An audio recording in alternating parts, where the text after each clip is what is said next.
C Joseph Vijay எனும் நான்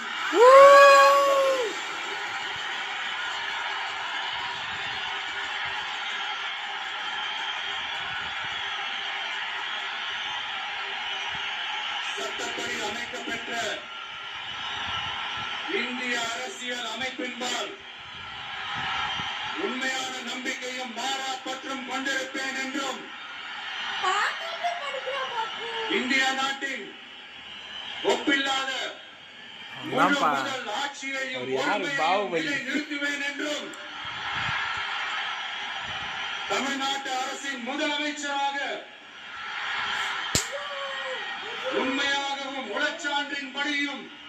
என் கடமைகளை நிறைவேற்றுவேன் என்றும் அரசியல் அமைப்பிற்கும் சட்டத்திற்கும் இணங்க அச்சமும் ஒருதலை சார்பும் இன்றி விருப்பு வெறுப்பை விலக்கி பலதரப்பட்ட மக்கள் அனைவருக்கும் நேர்மையானதை செய்வேன் என்றும் ஆண்டவன் மீது ஆணையிட்டு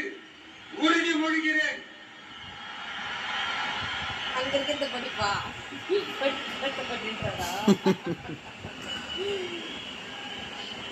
அவ்வளோ கோவம்